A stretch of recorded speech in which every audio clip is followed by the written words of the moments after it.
And it's all the same stuff you hear today. Dieting rarely works. 95% of all dieters regain their lost weight and more within 1 to 5 years. Dieting can be dangerous. Dieting forces your body into STAV, you know what I mean, ASIAN mode. Nowhere does it mention anything about how to ask your doctor if you are actually overweight or not. No mention that that's even a thing. Next time the dieting desire crosses your mind, take a time out. Think about the reasons why you want to lose weight. Sure, that's fine. Are they really worth it? Think about the potential dangers of dieting. No, think about, are you actually overweight or not? How is it possible for the same Ed charity to have a page like this on BED, Fringe Eating Disorder, as we have to call it, because of the censorship this charity recommends, in which it says it is never a good idea to consume fewer calories, ever? Also has people saying things like this about it. Why is NEDA fatphobic? The history of NEDA, anti-fatness and NEDA. I grieved when NEDA harmed me and I stepped back from NEDA. I have people all up in my comments saying what do I do with my NEDA tattoo? I want to get it off of me. I want to get it covered up. It's very clear that obesity is a very serious problem. Evelyn, ATA, fatphobic. It remains a growing problem. And I said, how do you support folks with eating disorders? And the third thing was that it could give healthy eating tips. Yeah, sure, give someone some healthy eating tips. But if someone with an eating disorder, that's how every eating disorder began. Some of these screenshots that have gone out there about the chatbot recommending dieting or restricting a certain number of calories, of course, were never part of the chatbot that we developed or evaluated. The National Ed Association is more interesting than any other ed charity because it's the most powerful. It has a seat at the table of multiple other organisations in the healthcare system, like the American Academy of Pediatrics. It gets consulted with by TikTok, Instagram, and YouTube as of 2023. That's who you have to thank for your horrible ed policies, which mean you can promote health at every size misinformation, but you can't mention the words weight loss without risking age restriction. It's also the most interesting because it's the only ed charity that's been attacked by fat activists for many years for not being fat acceptance health at every size enough. This first episode will be an overview of why NEDA seems so confusing. It seems to flip-flop at first glance on what its stance on obesity is. There are different opinions, and always have been, within the people who are on the board of directors, which is the volunteer board who vote on who is the CEO and have the executive power by voting, and they vote for their president of the board and things like this. And the advisory councils also, who are also volunteers, who are experts, who convene and give their recommendations. Many people are in both. Those people have always had a mixture of beliefs about obesity, and they have always included a softer version of health at every size. I call it soft haze, in which you say, basically, of course, obesity is real. I'm not saying there's no such thing as obesity and that there is an epidemic. Obviously, look at the numbers. People are getting bigger, so obviously it's not all genetic. And yet, I also think that there are people who are supposed to be that fat. There are people whose genetic set point is that, and you know the difference by their metabolic markers. If they have high blood pressure, if they have high triglycerides, this cluster of things, those are people who need to lose weight until they don't have those markers anymore. Not necessarily a specific body fat percentage, just until your blood markers are okay, and then you're however fat you're supposed to be at that point, which is bunk. Look into the myth of metabolically healthy obesity. You're still at great risk of heart failure, even with perfect metabolic markers on those standard routine tests. You still likely have fatty liver on ultrasound, you just haven't had it checked for, and joint problems and amyloid deposits in the brain and the hormonal disruption causing issues with reproduction, with endometriosis, etc.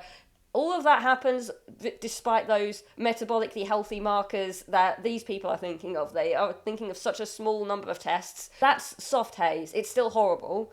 And I think that is probably the majority of the people who have been in charge at NEDA. For example, this 2005 copyrighted piece of writing by Kathy Cater, the two people who edited it, Doug Bunnell and Margot Main, were presidents of the board between 2001, 2007 sort of era. In the 50 years since weight was first framed as a, quote, problem with, quote, weight control cast as a solution, not only have EDs emerged to threaten those who are vulnerable, but rates of obesity and associated health risks have risen exponentially. That's important. The difference between soft haze and the modern radical haze you might be more familiar with is that the radical haze people will never admit that obesity can ever actually cause any problem. It's always a coincidence, or it's weight stigma, or it's weight cycling, or it's all made up, the data is fake. They won't even acknowledge that people are fatter. In some cases, the most extreme radical haze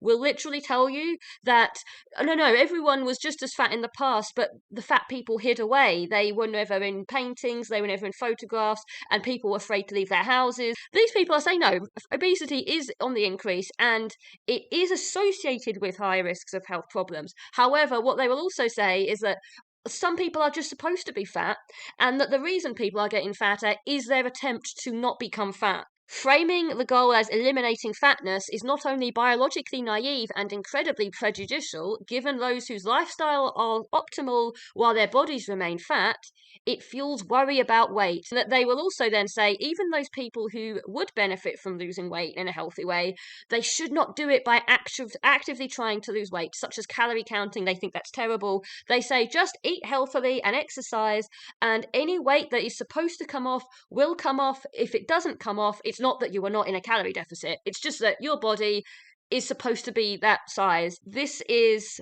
the majority position, it would seem to me, in NEDA.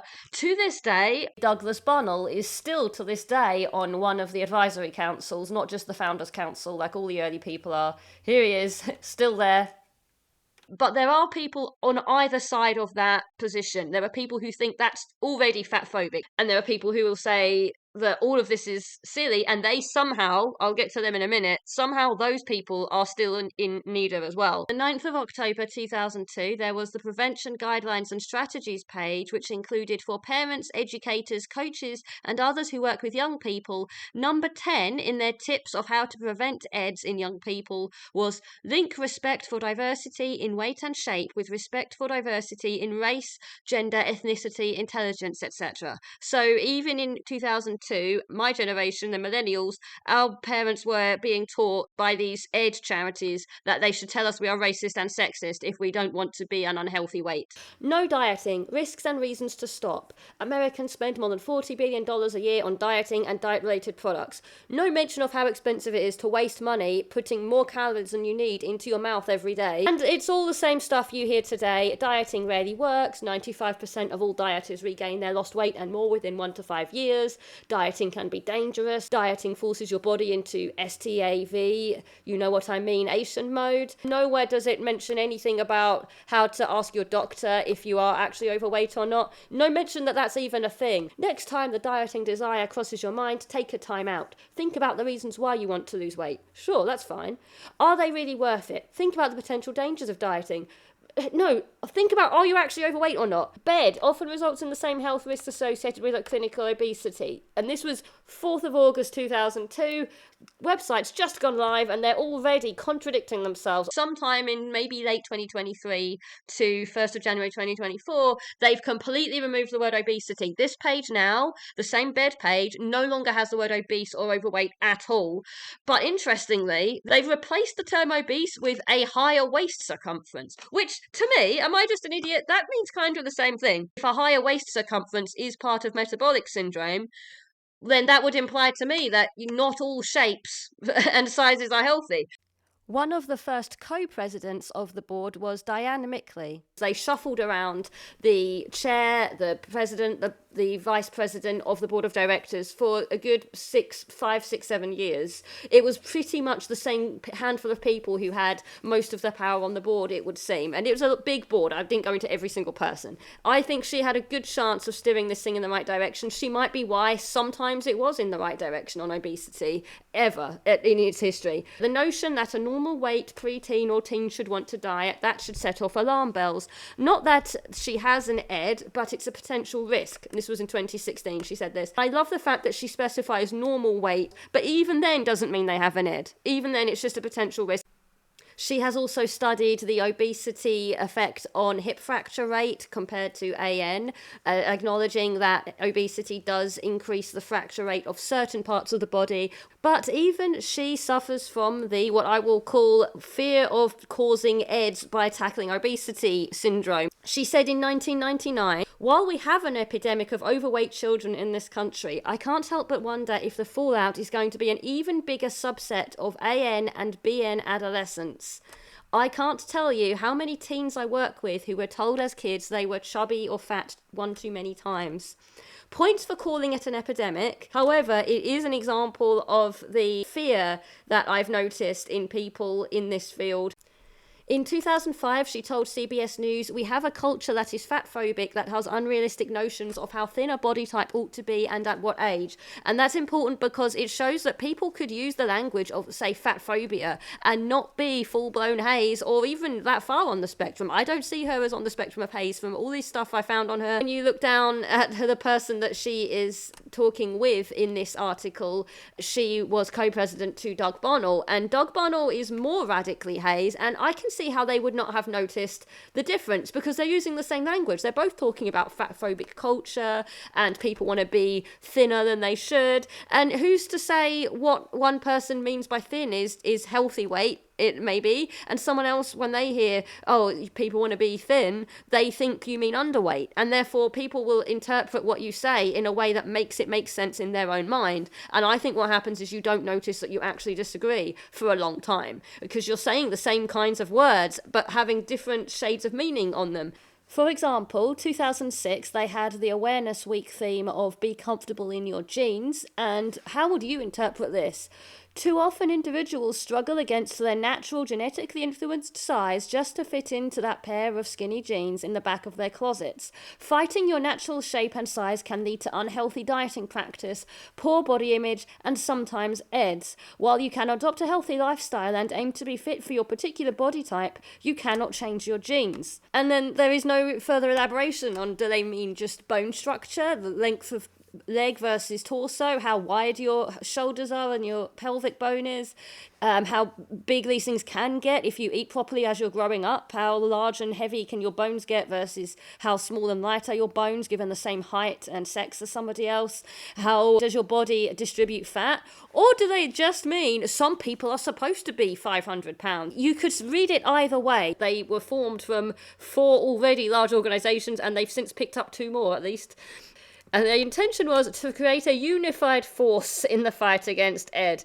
I don't think they've been that successful in terms of unified. But it was Craig Johnson who initially sat on their board of directors as the president. He was one of the main players in getting those organisations to merge. NEDA actually has an award named after him. He's no longer in any of the councils, but he is on the Founders Council, which basically everyone who was in the founding organisations when they merged. This guy is obviously a big deal because he also arranged the first meeting that led to the Academy of Ed. He's a co-author of this study, Treatment Outcomes for Adults in a Residential Programme for Bed Spectrum Disorders. I don't think they take it that seriously whether patients with BED who are obese lose weight or not. Patients were weighed weekly or twice weekly depending on insurance requirements and symptom presentation, i.e. active PURG-ing was monitored more frequently with weights and labs. Why only the ones that were doing that? A case report suggested that having patients with these spectrum of BING conditions participate in treatment programs designed primarily for reductive EDS may be problematic due to differing focuses of weight restoration versus normalizing eating patterns. No, you should care about normalizing the eating patterns and the weight of all people with EDS. Craig Johnson, along with another early days ex-member of the board of directors, Olivia Bermudez, joined the large ED clinic Eating Recovery Centre in 2010 in an executive type of role and is still there. The Eating Recovery Centre is notoriously, unambiguously, unapologetically pro-health at every size. When he joined it, they actually used to treat obesity. They would never say this now, but look at all the things they used to treat. A centre for treating ED, mood, anxiety, and obesity. And they talk about weight gain as a consequence of compulsive overeating here. This was 2016. Does this mean that Craig Johnson necessarily changed it over time into a more pro-obesity clinic like we see today, as he joined it in 2010, right? And in 2016, they still had that on their website. No, it doesn't necessarily mean that. It could actually be that he joined the clinic because it was already super pro-obesity.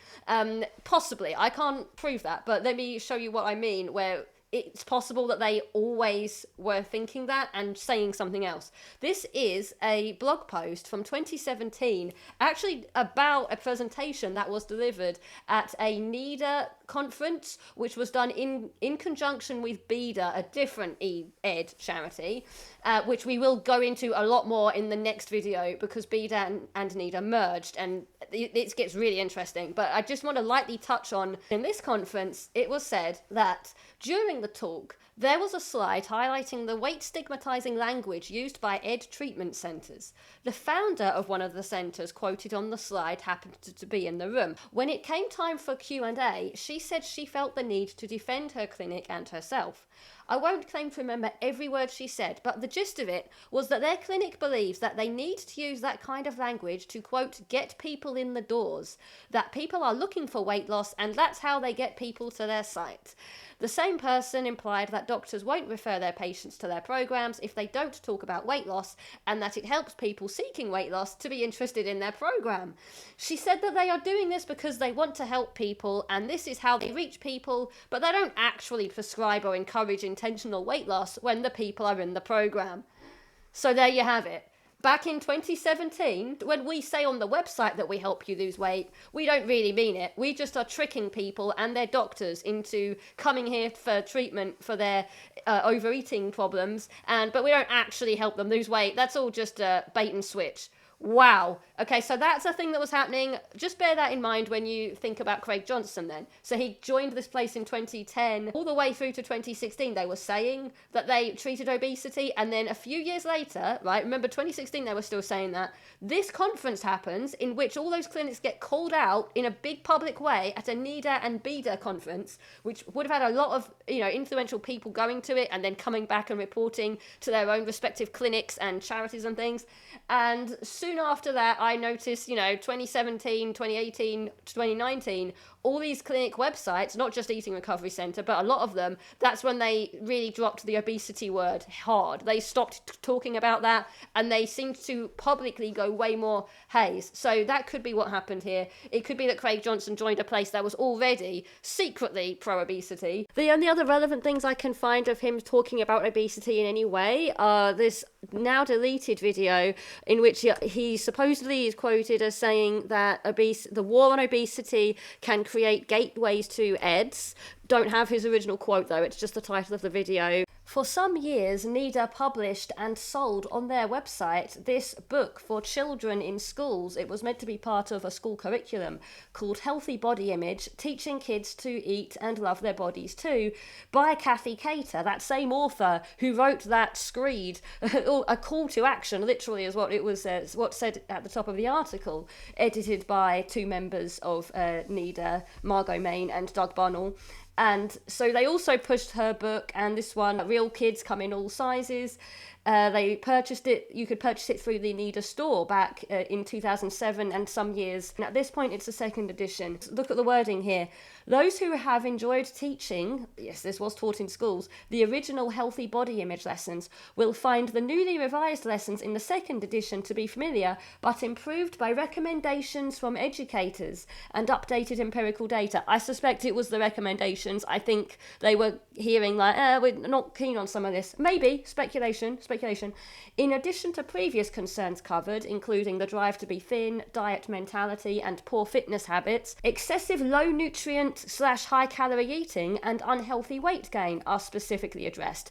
So after some pressure, because this wasn't in the original book, eating too much and unhealthy weight gain, they included those things. But we saw that article, and I've read other material by Kathy Cater. I have a strong feeling if I were to buy this book, which I won't, it will say something like, if you have healthy blood markers, if your triglycerides and cholesterol are normal, it's not unhealthy weight gain, which doesn't apply to anyone, but certainly not children. Obviously, their cholesterol is unlikely to be high. In 2010, they joined with Stop Obesity Alliance on a campaign which was talking about how we can help reverse obesity, emphasise that it's about health and not appearance. In 2011, they were bullied into leaving by Reagan Chastain, a fat activist who made a petition, and they caved in. Within a few days, they were no longer working with the Stop Obesity Alliance. Reagan Chastain, that same lady who was a blogger blogosphere fat activist and a ambassador to NEDA, which tells you something about NEDA in itself, I think, that they would have her as an ambassador since 2019. Well, in 2020, she resigned over the firing of Cherise Turner, for a year or two, the chief strategy officer. She had founded BEDA, the Bed Association, which is a charity that NEDA merged with in 2018, which I will talk about in the next video. It's a really fascinating story. And she was the chief strategy officer for NEDA after the merger, as is the custom whenever NEDA gobbles up another charity, which it does regularly, to become as big and powerful, full of resources, full of staff, and well known as it is. It's because it gobbles up these other charities, and that might have been its downfall, maybe. Maybe that's when things really went off the rails. But yeah, this is a story they had on her before the breakup. They haven't taken it down, evidently, even though they seemingly did not part on good terms. No one ever made an official statement, and because of that, yes, all these fat activists took it as evidence of fat phobia. For the time being, the only reason I want to point out the controversy in 2020 of them firing Cherise Turner for reasons we don't know is that this lady Reagan Chastain mentioned in her blog post about it that at the time of the partnership that they formed with the Stop Obesity Alliance, she had been told by them that they did it as a compromise. That would make it sound like they were only pretending to be against obesity, or they were trying to sneak their way in and put their fat acceptance ideas in, which is a thing that we have seen fat activists do. Find Food Freedom, okay, for example, she's a dietitian who has given advice to other dietitians on if you can't find a health at every size position, you can always get a regular position and put your little ideas into it and try and put the seeds in people's minds in a way. I'm paraphrasing her. Look into it yourself. Graphically, Alex did a really good video on her. I've looked back at the Stop Obesity Alliance thing, and I did find something interesting. The 2011 document with the list of recommendations to public health authorities that they made with the Stop Obesity Alliance, people carrying excess weight may be in good health. In addition, people carrying excess weight may practice healthy habits, while others may be able to maintain their weight despite poor eating and physical habits, or by engaging in unhealthy weight control behaviours. If it's excess weight, I don't think it's healthy. And the idea that people can carry excess weight despite doing these things right, I mean, some healthy habits, but you are definitely consuming more calories than you need. If you have excess weight and it's not fluid retention, and then what's this idea that people can maintain their healthy weight despite eating poorly? Well, I mean, yes, in terms of nutrition, but it is still that they're eating the right number of calories. If they're maintaining their healthy weight, at least they're doing the calorie part right. I think that needs to be pointed out. The fact that they don't explain that, it really makes it sound like they're saying that some people are just going to be fat no matter what, and some people are going to be healthy weight no matter what. Weight is greatly affected by environmental, social, and genetic factors that govern body type, ability/ease of achieving weight loss, and or maintaining a healthy weight, not ability. No, like, yeah, some people struggle more for temperament reasons. How much they like food. Do they have genetically an excessive appetite? That can be a thing in some people. But there's a twist. Diane Newmark-Steiner was the NEDA representative. She is someone who was on the clinical advisory board from the early days, 2002 at least, and was there until 2022. She wrote a lot about how obesity medicine and the ed world needed to communicate more. I will go into her material in general because I'm on the fence with her. Was she genuinely trying to help to bring these two together in a non-Haze way? Or was she pretending to not be Haze when really she was? I can't tell. But the person who was representing a different organisation, which did eventually merge with NEDA years later in 2018, the Bed Association, BEDA, was Cherise Turner was their representative at this same panel. It's possible that all the bad stuff that came out of that panel could be her fault, which means we can't really conclude a whole bunch, unfortunately. It's just something to bear in mind. These are both data points to bear in mind. I will say Diane Newmark-Steiner, most likely the person who would have suggested this to NEDA in the first place. The fact that she was the only one who's named who turned up to the panel, and the fact that she's written so much about interacting with obesity medicine more, could have been sabotaged by other people on the panel, including Cherise Turner from BEDA back then. There are also a few people who have been on the board of directors and on the advisory councils who have never been hazed at all. And those people might still say some of the same phrases, you'll see, and yet they might not necessarily be in haze just because they are steeped in that world, and they're saying things like there are no good and bad foods, and they are saying things like there is no one way you're supposed to look. Those people, like Evelyn Attia, It's very clear that obesity is a very serious problem. she has said those things, and yet I don't believe that she is in haze, because she's given a presentation to the American Psychiatric Association in which she talked about obesity, and she had people on there with her talking about bariatric surgery and not, as far as I can tell, not demonizing it. And you saw clips I gave of an interview she gave from that conference about obesity. She says later in that interview that yes, people with BED, the fringe eating disorder, they do seem to struggle with their weight. You know, she's not talking like someone who believes that there's no reason to lose weight. You don't phrase it that way. And that was in 2017 she gave that interview. She was on the board of directors at that time, along with another person who is not Hayes, Steve Wunderlich, who has written papers in which it does appear that he believes obesity is a problem as well, and that weight loss is worth it. Others in NEDA have written papers where they clearly don't think weight loss matters in recovery from BED at all. Another person, Tamara Pryor, who wrote that horrible article, the fringe eating disorder article, saying you should never try to lose weight even if you have BED and however big you are. She joined the board of directors with those two. Let's revisit the article, the blog post that she wrote about fringe eating disorder. The original version, the oldest I could find on the Wayback Machine, actually has the date that she wrote it of August 3rd, 2018. She did originally date it. You won't find that date on the current version of the page, but the page is mostly the same apart from that. For whatever reason, they took the date out. She is no longer on the board of directors. She left the board of directors also at the same time as Evelyn Attia and Steve Wunderlich left it. So she joined the board of directors at the same time and left it at the same time, along with, to be fair, a lot of other people. There was a big exodus at the end of 2021, beginning of 2022. Suddenly there were only 6 people left on the board. Interestingly though, Steve Wunderlich and Evelyn Attia, so the two non-Hayes people, they'd already been on the councils and they have stayed on the councils, even after the crazy stuff went down involving them that I'm going to show you in a minute. And you can see from the way she's worded this article, I'm not sure if she's soft haze or radical haze. This could go either way. It says recovery does not include weight suppression. Appropriate treatment of BED is not about weight loss. Here's the thing, you could be soft haze and still say those things, meaning the version that I've explained already. You could just be meaning that, yeah, maybe the patients will lose weight and maybe they won't, and if they lose weight, it's because that was too much weight for them, whereas radical haze would say your body fluctuates kind of randomly and it's all a mystery, and if it goes up and down, it doesn't mean anything at all. You know, that's more radical haze.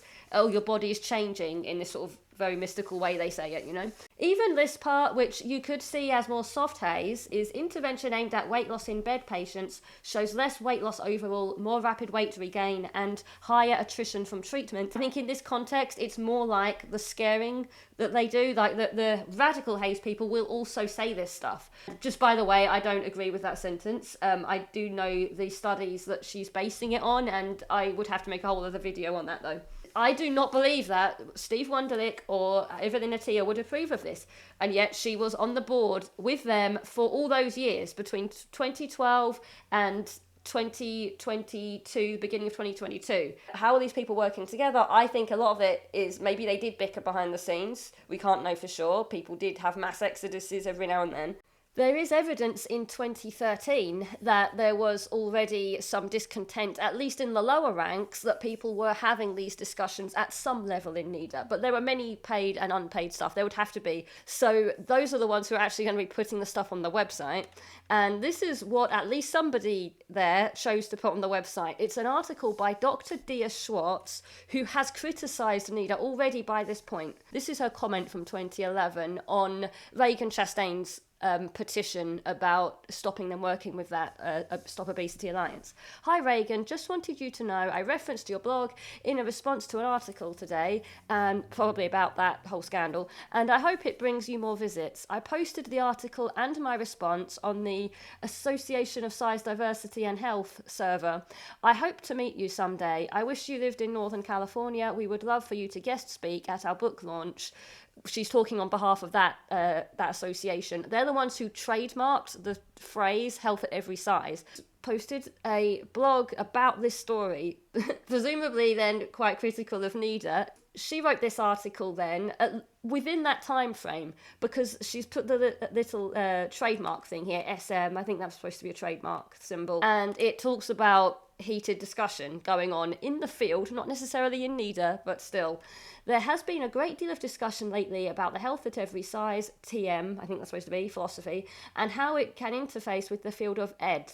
Some of the conversations have been quite heated, with concerns that this approach grants permission to eat uncontrollably, thus giving up any investment in obesity control. Others cite current research that challenges the assumption that being fat equates to being unhealthy. And then it's the defense of health at every size, essentially, ending with it couldn't hurt. I very much disagree.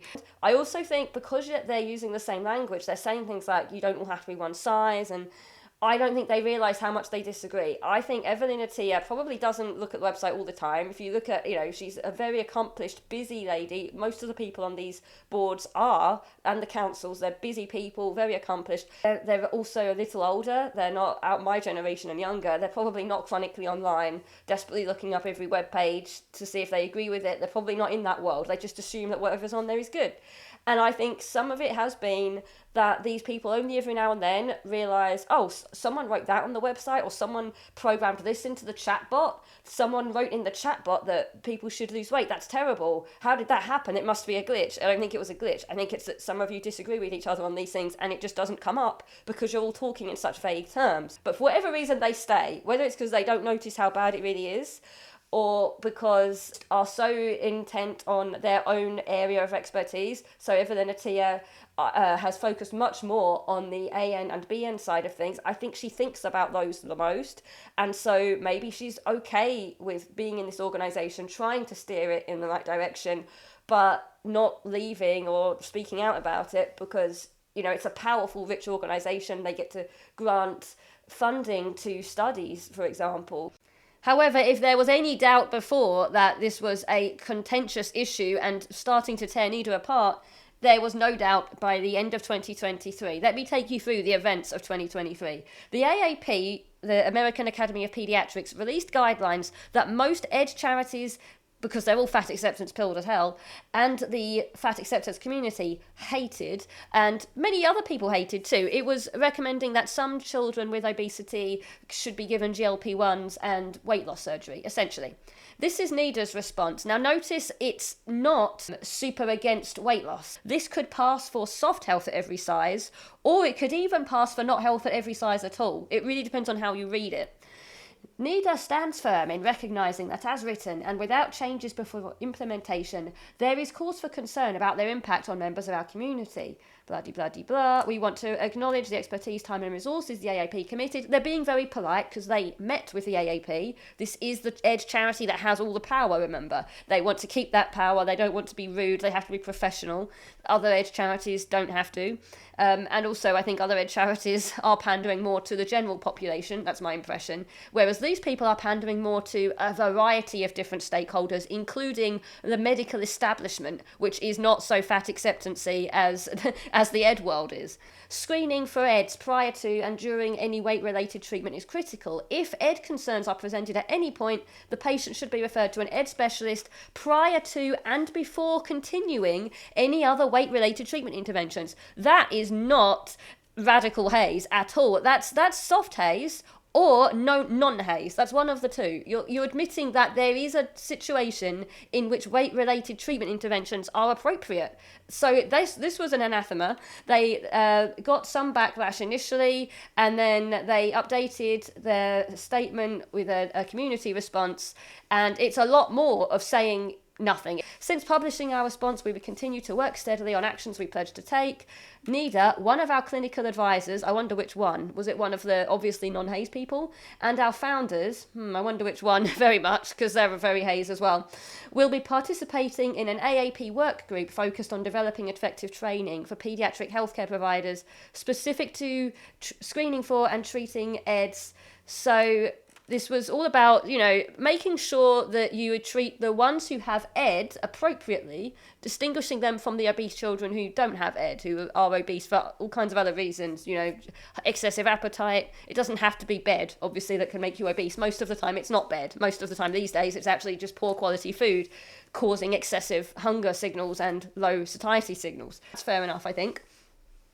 We are working with our clinical advisory council. That is not the advisory council that has the non-Hays people on it. That's the one that still has Doug Bonnell on it. Can use to help facilitate conversations with their paediatricians to help them understand the controversial aspect of the guidelines, ensure they have knowledge to make informed decisions about treatment options. They're not coming out and really hard saying one thing or the other, though, are they? The clinical advisory board has Doug Bonnell on it, the research advisory council, and then the research advisory council has Evelyn Attia and Steve Wunderlich and Cameron Eddy on it. They're obviously not going to agree. I would love to have been a fly on the wall to see what was being said behind the scenes. This is an example of a charity that clapped back at NEDA and said, you're not being strong enough. We call upon NEDA to listen to the ED community. They represent and join us in opposing the AAP's new guidelines. Instagram posts, this Hey Sharon Maxwell person, she is the person you saw who was talking about the chatbot experience she had, in which she asked the chatbot what she should do because her doctor told her she was obese and needed to lose weight, and yet her therapist told her that she should not because she had an ED, and the chatbot said there are healthy ways to lose weight and here are some tips on your body image concerns.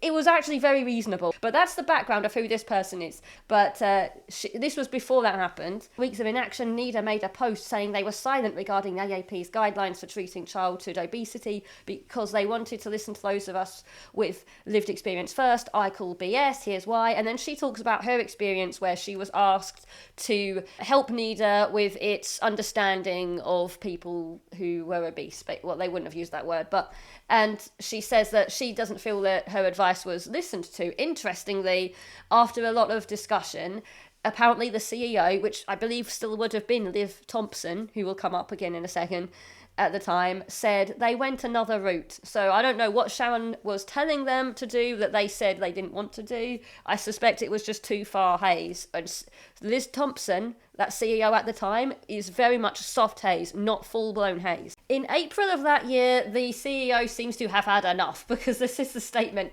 in April. Dear friends and supporters, we are issuing a statement in response to certain false claims and misrepresentations circulating on social media. We have been wrongfully accused of having advanced knowledge and being supportive of the AAP clinical practice guideline, blah, blah, blah, blah, published on January 9th. To be clear, these accusations are false. NEDA never consulted with, nor were we consulted by, the AAP concerning these guidelines prior to their publication. And then it lists the actual timeline of events according to them.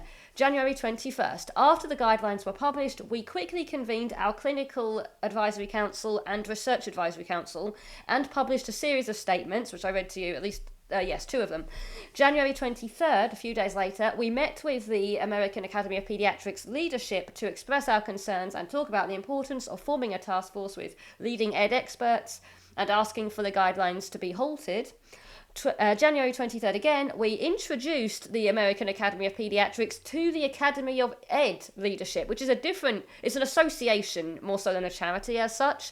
The Academy of Ed, that's the other organisation that Craig Johnson helped create. He created both these organisations, but you get a sense of how powerful this charity is. I don't see anyone else, any other Ed charity, getting a seat at the table like this. They're actually introducing other organisations to other organisations. They are the go-between. That's how important they are. 11th of April, the implementation of guidelines has been halted and the first meeting of the American Academy of Pediatrics Task Force was held. And to be confirmed or something, we plan to publish an English and Spanish version of our parent guide to help with individuals and families navigate these conversations armed with knowledge. Yeah, the rest of it's a bit salty, to be honest. Sadly, in the age of social media, just publishing something makes it true in the minds of some people. We know the intelligence and passion of people in our community. Don't be misled. Ask questions. Require citations and facts. Verify before reacting. After the chatbot problem, it got even worse for them. And they actually named and shamed this advisory council. They say the majority, 4 out of 7 of the individuals on this council have devoted a portion of their work to treat the OSA. I actually think it's a little higher than 4 out of 7, but that's my own research.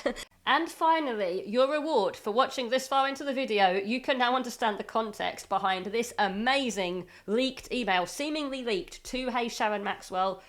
God knows what that means, because there are not many people CC'd in and mentioned in this email, but somehow it got its way to Sharon Maxwell, who reported on it, and she also claims to have insiders in general in NEDA who are telling her all these things, so I don't think this is a very united front in general.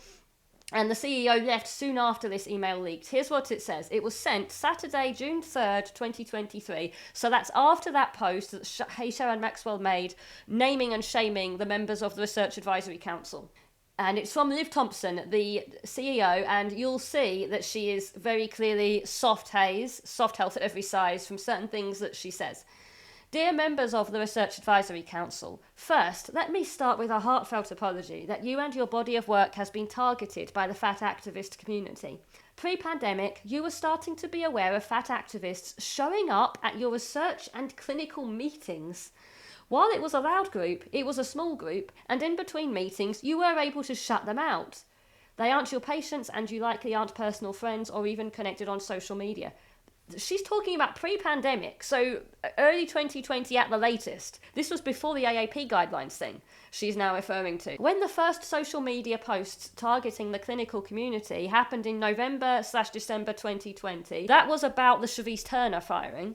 Likely some of you weren't even aware of it. If you were not targeted, it wasn't something you were aware of. If you were targeted, you were thankful that there weren't in-person meetings and you were hoping it would blow over before you saw others or had to deal with the issue directly. And perhaps you thought it was a one-time thing, that Charisse and the fat activists were just getting their ire and irritation out of their systems before returning to more significant work, like getting more MIH funding for ed research, or creating a shared agenda for advocacy, or increasing your reimbursement strategies so more people would have access to care.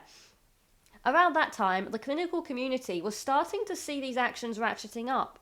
Some of you signed a letter asking the AED, that's the Academy of Ed Professionals, that association, they have meetings of research and sharing ideas as well. Some of you signed a letter asking the AED to put into place safety measures so that researchers working on obesity, brackets, the true clinical term, that's a very soft haze thing to do, wouldn't be targeted from the floor as they presented their research to their colleagues. They wrote a letter asking about safety because they didn't want to present research to their colleagues. This is crazy stuff. There was a consideration about banning advocates or anyone not an official AED member, so presumably these meetings were sort of open to the public to some degree. I haven't heard updates about how civil or not the sessions were.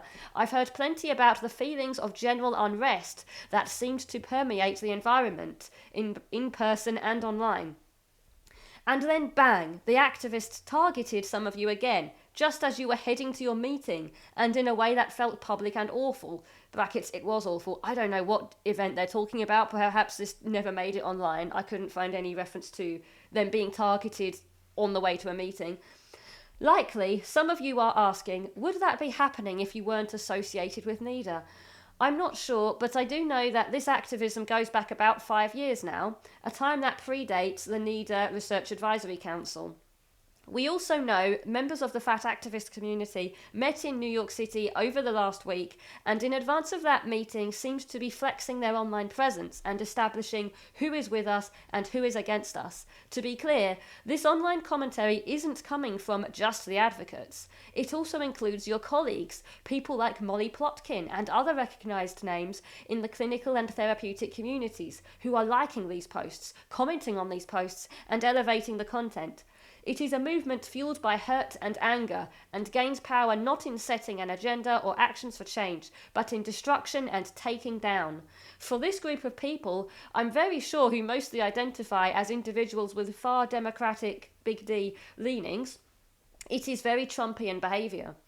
When NEDA didn't immediately jump on the bandwagon to crucify the AAP and their guidelines about childhood obesity, we were torched by all the other advocacy groups and some clinical people. You saw that. What you didn't see or hear were the many people who reached out to us to tell us their personal stories about their children or themselves, thankful for your work, underscoring that it saved their lives or changed their lives in a meaningful way.